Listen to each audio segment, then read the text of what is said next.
சட்டசபை தேர்தல் நெருங்கி வரும் சூழல்ல தமிழ்நாடு அரசியல்களும் பரபரப்பாயிட்டு இருக்கு. பல கட்சிகளுடைய தலைவர்கள், நிர்வாகிகள், தொண்டர்கள்னு ஒவ்வொருத்தரும் மாறி மாறி கருத்து யுத்தங்களை நடத்திட்டு வராங்க. இப்படி அரசியல் களத்துல சுட சுட கிடைச்சிருக்கக்கூடிய சுவாரஸ்யமான விஷயங்களை தான் இன்றைய பக்கா பாலிடிக்ஸ்ல பார்க்க போறோம். ஆட்சிக்கு வருவோங்கிற கான்ஃபிடென்ட் இல்லாததால தமிழ்நாடு கவர்மெண்ட் தாக்கல் பண்ண பட்ஜெட்ல ஃபியூச்சருக்கு தேவையான அறிவிப்பு எதுவுமே இல்லைங்க. அது மட்டும் இல்லாம இவங்க ஊழலுங்கிற சப்ஜெக்ட்ல மட்டும்தான் இந்த திமுக காரங்க பாஸ் ஆயிருக்காங்க. மற்ற எல்லா சப்ஜெக்ட்லயும் இவங்க ஃபெயில் ஆயிருக்காங்க அப்படின்னு விமர்சனம் பண்ணியிருக்காரு தமிழ்நாடு பாஜகவுடைய மாநில தலைவர் நைனா நாகேந்திரன். இடைக்கால பட்ஜெட்டில் எதிர்கால திட்டங்கள் எதுவுமே இல்லை. எதிர்கால திட்டங்கள் எதுவுமே இல்லைன்னு சொன்னால் இவர்களுக்கு எதிர்காலத்தில் திருப்பி ஆட்சிக்கு வருவோம் என்ற நம்பிக்கை இவர்களுக்கு இல்லாத காரணத்தினால் இந்த இடைக்கால பட்ஜெட்டில் ஏற்கனவே கடந்த 5 ஆண்டு காலத்தில் என்னென்ன சொன்னார்களோ அதையே திரும்ப திரும்ப சொல்லி அரைச்சமாகவே அரைத்து கொண்டிருக்கிற ஒரு பட்ஜெட்டாக பார்த்து தான் நாங்கள் நேற்று சட்டமன்றத்தில் பேசியிருக்கிறோம். அதனைத் தொடர்ந்து நமது மாண்புமிகு முதலமைச்சர் அவர்கள் ஒரு இடத்தில் பேசும்போது நாங்கள் 80% வாக்குறுதி நிறைவேற்றியிருக்கிறோம் என்று சொல்லியிருக்கிறார். இன்னொரு இடத்தில் பேசும்போது நாங்கள் 90% வாக்குறுதியில் நிறைவேற்றியிருக்கிறோம் என்று சொல்லியிருக்கிறார். மதிப்புக்குரிய சகோதரி கனிமொழி அவர்கள் பேசும்போது 75%லிருந்து 80% நாங்கள் தேர்தல் அறிக்கையை நிறைவேற்றியிருக்கிறோம் என்று சொல்ல ஒவ்வொருவருடைய அறிக்கையும் முன்னுக்கு பின் முரணாக இருக்கிறது. ஆக பாரதிய ஜனதா கட்சியினுடைய சார்பாக, தேசிய ஜனநாயக கூட்டணியுடைய சார்பாக இவருடைய முழு தேர்தல் அறிக்கையை நாங்கள் எடுத்து எதையெல்லாம் செய்திருக்கிறார்கள், எதையெல்லாம் செய்யவில்லை என்று பார்த்தபோது ஒரு பட்டியலிட்டு ஒரு மதிப்பெண் போட்டு பார்த்தோம். அந்த மதிப்பெண்ணில் இந்த அரசாங்கம் ஃபெயில் ஆகிருக்கிறது என்பதை சுட்டிக்காட்ட நாங்கள் ஒரு தொகுப்பை எடுத்திருக்கிறோம். அதனுடைய அடிப்படையில் இந்த ஆல் ஃபெயில் கிட்டத்தட்ட 90% இவர்கள் செய்யவில்லை. இவருடைய தேர்தல் அறிக்கை எல்லாமே, மகளிர் உரிமைத்துறை எல்லாமே தேர்தல் அறிக்கைக்காக, தங்களுடைய ஆட்சி வர வேண்டும் என்பதற்காக, துணை முதலமைச்சரை முதலமைச்சர் ஆக்க வேண்டும் என்பதற்காக செய்யப்பட்ட 5 ஆண்டுகால ஆட்சி. இந்த சட்டமன்றத்தை அவர்கள் ஒரு விளம்பர பலகையாக பயன்படுத்தியிருக்கிறார்கள் என்பதை பாரதிய ஜனதா கட்சியுடைய சார்பாக நான் தெரிவிக்கிறேன். திமுக கூட்டணி ஸ்டேபிளா இருக்கிறதுக்கு நாங்க தான் காரணம். அது மட்டும் இல்லாம ஆட்சியிலையும் அதிகாரத்திலையும் பங்கு கேட்கிற காங்கிரஸ்காரங்களுக்கு முன்னாடியே நாங்க தான் கேட்டோம். ஆனா இப்போ ஆட்சியில பங்கு கேட்கறதுக்கான டைம் இல்லைன்னு புரிஞ்சுக்கிட்டோம் அப்படின்னு சொல்லியிருக்காரு திருமாவளவன். அது மட்டும் இல்லாம எங்க போனாலும் சும்மா இருக்க மாட்டீங்களாப்பா அப்படின்னு நினைக்கக்கூடிய அளவுக்கு அவருடைய கட்சிக்காரங்க பண்ண அட்ராசிட்டியை நீங்களே பாருங்க. காங்கிரஸ் எல்லாம் கேக்குது, நீங்க கேட்க மாட்டேங்கிறாங்க. முதல்ல ஆட்சியிலும் பங்கு, அதிகாரத்திலும் பங்கு என்கிற இந்த முழக்கத்தை, இந்த ஸ்லோகனை காயின் பண்ணவனே திருமாவளவன். 1999 மூப்பனார மேடையில் வைத்துக் கொண்டு நான் பேசினேன். நாங்கள் இதுவரையில் தேர்தல் அரசியலை புறக்கணித்தோம். இப்போது தேர்தல் அரசியலுக்கு வந்திருப்பதற்கு காரணமே எளிய மக்கள் ஆட்சி அதிகாரத்தில் அமர வேண்டும் என்பதுதான். எங்களுக்கு அதிகார பகிர்வு தேவை. இதுதான் 99 முதல்வரின் மூப்பனார் அவர்களின் கையை கோர்த்த போது சொன்ன முழக்கம். நாங்க ரெடி, நீங்க ரெடி, ஆனா நாங்க உங்களோட சேர ரெடி இல்லை அப்படின்னு யாரும் உங்களுக்கு தெரியும் இல்லையா? விசில் அடிக்கிறாங்க, விசில் அடிச்சு கொடுத்தாங்க. நாங்க ரெடி. எதுக்கு? ஆட்சியிலும் பங்கு, அதிகாரத்திலும் பங்கு. நாங்க சொன்னோம், எங்களாலே அதை உருவாக்கி கொள்ள முடியும். அதற்கான காலம் கழியும். திருமாவளவன் கணிப்புகளையும் தவறவில்லை. இந்த கட்சியை அங்கீகாரம் பெற்ற கட்சியாக மாற்றியே தீர்வு என்று நான் எடுத்த ஒழுங்கி அந்த சமயம் நிறைவேறி இருக்கிறது. எதிர்காலத்தில் அதிகார பகிர்வையும் வென்றெடுக்க முடியும். ஆனால் அதற்கான காலம் இப்போது இல்லை என்பதை நாங்கள் உணர்ந்திருக்கிறோம். எனவே காங்கிரஸ் தோழமை கட்சி என்ற உரிமையோடு கேட்கிறது, ஒன்றும் தவறில்லை. சபா இப்பவே கண்ணு கட்டுது. இப்படி அடி மேல அடி விழுந்தா என்னதாங்க பண்றது?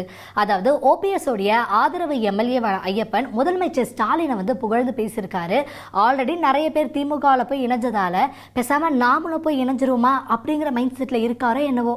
புரட்சி தலைவர் எம்ஜிஆர் அவர்கள் எப்படி சத்துணவை பற்றி இன்றும் பேசுகிறோமோ நாளையும் பேசுவோமோ, அதுபோல இந்த காலை உணவு திட்டத்தை தமிழ் சமுதாயம் இருக்கும் வரை நமது மாண்புமிகு தமிழ்நாடு முதலமைச்சர் அவர்களை பாராட்டிக் கொண்டே இருக்கும் என்று இந்த நல்ல நேரத்தில் மாண்புமிகு முதல்வர்களை பாராட்டுவதோடு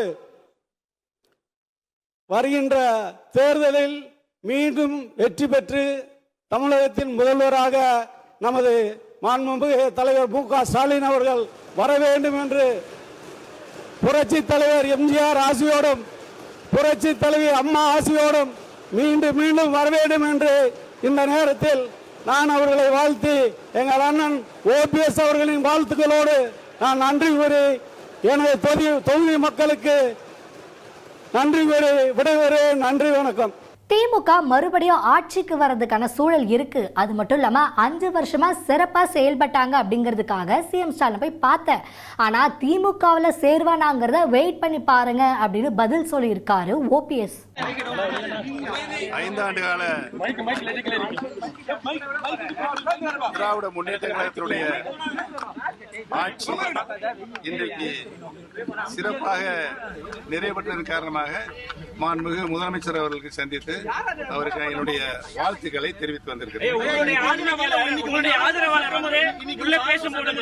எம்ஜிஆர் ஜெயலலிதாவுடைய ஆட்சியோட மீண்டும் ஆட்சி தொடரும் அப்படின்னு சொல்லி சொல்லியிருக்காரு. ஐயப்பன் வந்து சொல்லியிருக்காரு. இதுக்கு உங்களுடைய கருத்து என்ன? எம்ஜிஆர் ஜெயலலிதா ஆட்சியோட இந்த ஆட்சி தொடரும், திமுக ஆட்சி தொடரும், முதலமைச்சராக ஸ்டாலின் மீண்டும் வருவார்னு சொல்லி ஐயப்பன் பேசியிருக்காரு. நீங்களும் உள்ளதா? அவருடைய வாழ்த்துக்கள், அவருடைய எண்ணம், செயல்பாடு, தமிழக மக்கள் இன்றைக்கு என்ன நினைத்துக் கொண்டிருக்காரோ அதை அவர் சொல்லியிருக்கிறார். பொதுவான கருத்து இன்றைக்கு இருக்கின்ற அரசியல் சூழ்நிலை, கடந்த 5 ஆண்டு கால ஆட்சியினுடைய நிலை, அவர்கள் இந்த நாட்டுக்கு செய்த சாதனைகள், இவையெல்லாம் மக்களுடைய மனதில் ஆழமாக பதிந்திருக்கிறது. மீண்டும் ஆட்சிக்கு வரக்கூடிய வாய்ப்பு திராவிட முன்னேற்ற கழகத்துக்கு இருக்கிறது.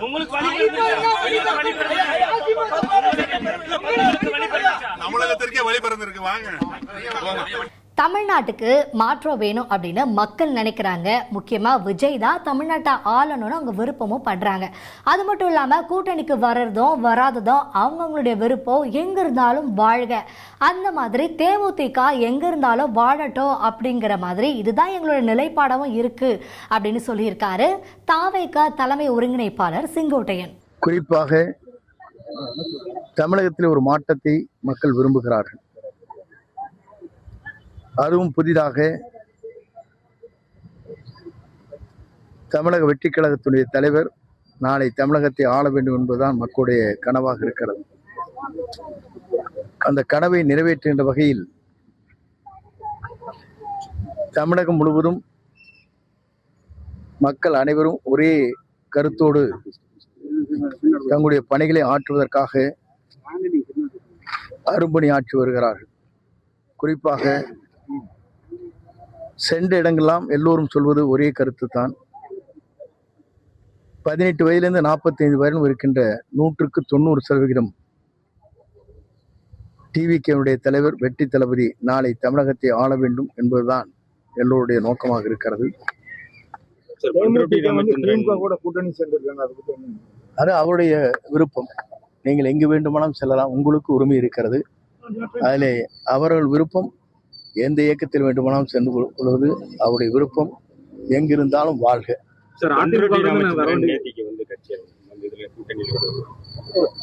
ஒவ்வொருவரும் ஒரு இயக்கத்தை ஆரம்பிக்கிறார்கள்.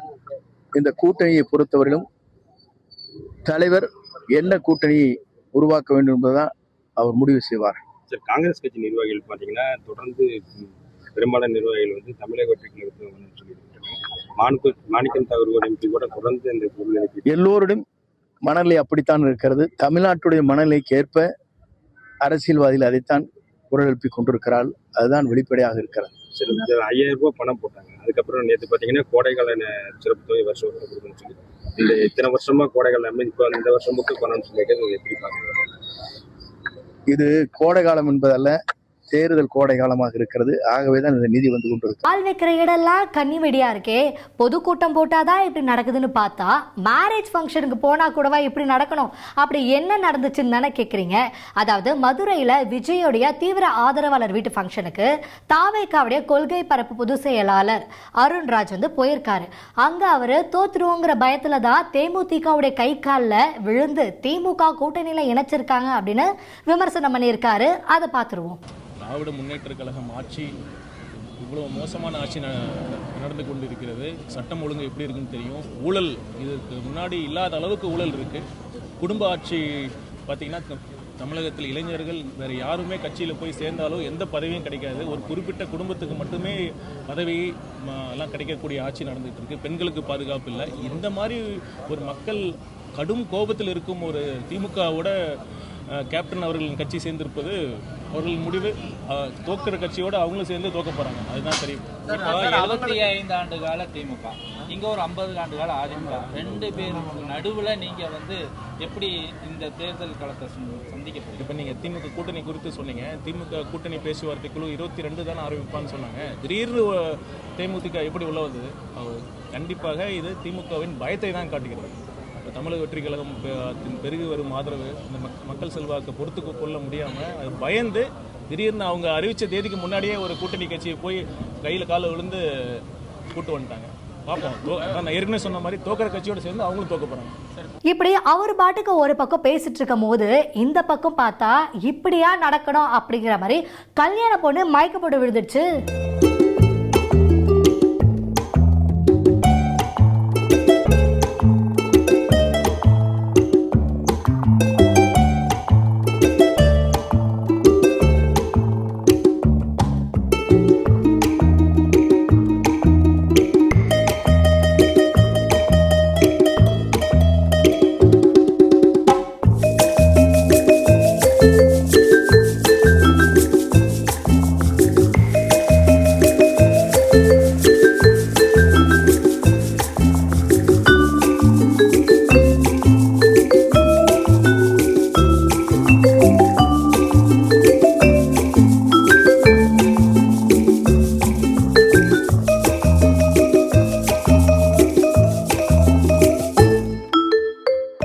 விஜய் 15% ஓட்டு வாங்குறது என்னோட கருத்துங்க. ஆனா திமுகவுடைய கூட்டணி ரொம்பவே ஸ்ட்ராங்கா இருக்கு.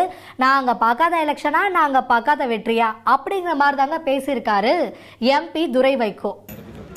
நடிகர் சகோதரர் விஜயை பொறுத்தவரைக்கும் அவர் ஒரு மிகப்பெரிய நட்சத்திரம். இன்னைக்கு தமிழ்நாட்டை பொறுத்தவரைக்கும் அவரை ரசிக்கிற ஒரு மிகப்பெரிய ஒரு இளைஞர் கூட்டம் இருக்கு, மறுக்கிறது கிடையாது. அவர் பின்னாடி ஒரு பெரிய கூட்டம் இருக்குது, மறுக்கிறது கிடையாது. தேர்தல் காலத்திலேயே ஒரு கிட்டத்தட்ட ஒரு 15 விழுக்காடு வரைக்கும் ஒரு வாக்குகள் வரலாம். ஆனால் அந்த 15 விழுக்காடு பெரிய விஷயம். அது திடீர்னு ஒருத்தருக்கு அரசியல் காட்சி ஆரம்பித்து 15 விழுக்காடு அந்த வாக்குகள் வாங்குறது பெரிய விஷயம். ஆனால் அது வெற்றியாக மாறுமாங்கிறது கிடையாது. அதே நேரத்தில் அவருடைய செயல்பாடு, அவருடைய ஒரு கொள்கைகள்லாம் சொல்லியிருக்காரு, நல்ல கொள்கைகள். ஆனால் அந்த கொள்கையின்படி அவர் செயல்பாடு இருக்காங்கிறது காலம்தான் தீர்மானிக்கும். இப்பவே நீங்கள் கேட்ட கேள்வி நான் சொல்லியிருக்கேன். சமீபத்தில் அந்த ஒரு வருஷத்திலே பார்த்தீங்கன்னா நிறைய நிகழ்வுகள் நடந்திருக்கு. ஒன்றிய அரசு தமிழ்நாட்டுக்கு இழைத்த அநீதிகள், அது பற்றியான அவர் கேள்வி எழுப்பல, அதை கண்டிக்கவும் இல்லை. அது பொறுத்த வரைக்கும் ஒரு சந்தேகங்கள் இருக்கு, எல்லாருக்கும் இருக்கு அந்த சந்தேகம். சார், அவங்களுடைய 15% ஓட்டு திமுக கூட்டணி எதுவும் பாதிக்குமா இல்லை அதிமுக கூட்டணி? நான் என்னுடைய கருத்து இது. ஏன்னா சகோதரர் விஜயனுடைய வருகை அது வந்து ஏற்கனவே இந்த திமுக தலைமையினர் கூட்டம் ஒரு வலுவான கூட்டணி ஏற்கனவே சொல்லியிருக்கிறாங்க.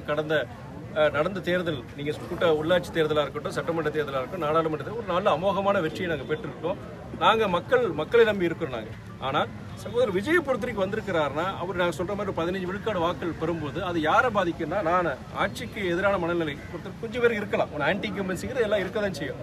அது பொறுத்த வரைக்கும் அது அந்த வாக்குகள் பிளவுபடும் போது இனியும் எங்களுடைய வெற்றி எளிதாகுங்க நான் பார்க்குறேன். என்ன சார் இப்படி பல்ட்டி அடிக்கிறீங்களே அப்படிங்கிற மாதிரி தான் இப்போ ஒரு சம்பவமா இருக்கு.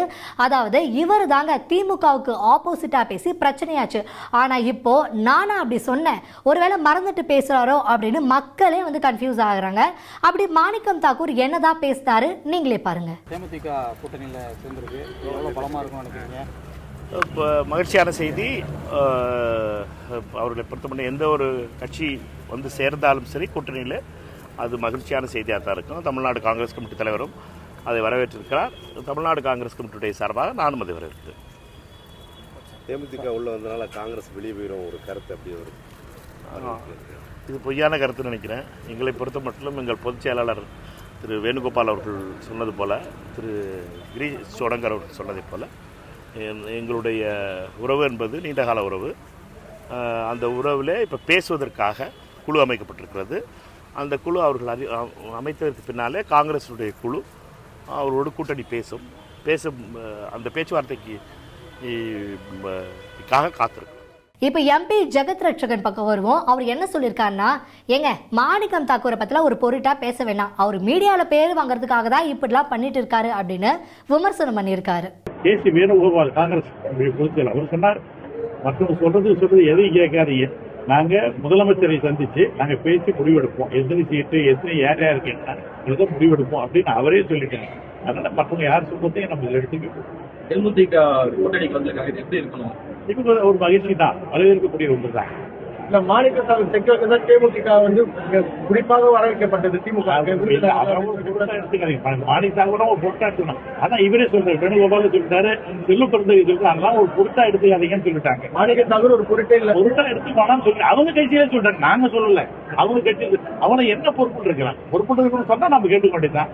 அவன பொறுப்பிலே இல்லையே, அவங்க சொல்லதான் பொறுப்பு எடுத்து பத்திரிகையில பேர் வருவதுக்காக ஏதாவது சொல்லிட்டு இருக்காங்க, அதெல்லாம் நம்ம பொருட்டா எடுத்துக்க வேண்டியது. அமைப்பாளர் தான் முதலமைச்சர் வேட்பாளரா? அதான் தலைவர் தான் முடிவு எடுப்பாரு. அதான் உண்மை. நாங்களாம் எந்த முடிவும் எடுக்க முடியாது, நாங்களாம் தொண்டர்கள் தான், நாங்களாம் ஆஞ்சநேயர் மாதிரி.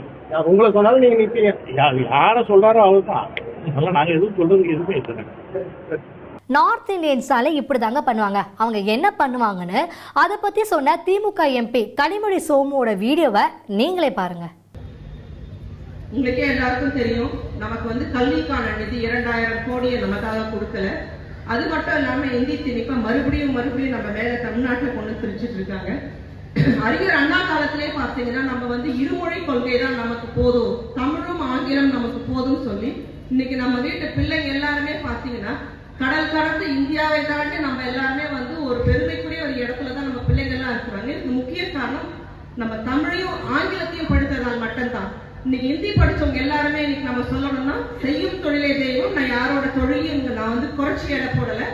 இங்க நார்த் இந்தியால இருந்து அண்ணன் சொன்னாங்க பாத்தீங்களா, ஒரு நாளைக்கு 10,000 பேர் வராங்கன்னு. எதை கொண்டு வந்து வித்துட்டு இருக்காங்க? ஒண்ணு கஞ்சாவை கொண்டு வந்து வித்துட்டு இருக்காங்க, இல்லைன்னா பானிபூரிய கடை போட்டு அந்த வேலைக்கு போயிட்டு இருக்காங்க. பட் படித்த நம்மள வீட்டு பிள்ளைங்க கடல் தாண்டி சென்று ஒரு சயின்டிஸ்ட் ஆகவும், ஒரு மருத்துவராகவும், ஒரு என்ஜினியர் ஆகவும், அங்க ஒரு கூகுள்ல வேலை செய்யக்கூடிய அந்த அளவுக்கு நம்ம வந்து முன்னேறி சென்றிருக்கோம். இருக்கிறது காரணம் இந்த இருமொழி கொள்கை தான்.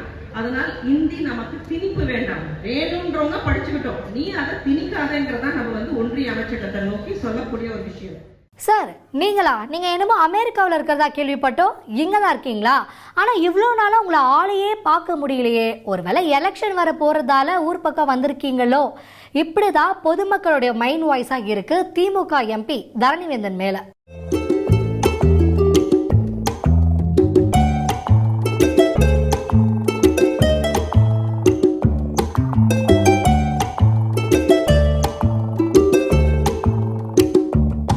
இப்படி பல அமர்க்கலமான சம்பவங்களை பக்கா பாலிடிக்ஸ்ல பார்த்தோம். அடுத்து வேற ஒரு பக்கா பாலிடிக்ஸ் பகுதியில் சந்திக்கலாம். அது வரைக்கும் நன்றி, வணக்கம்.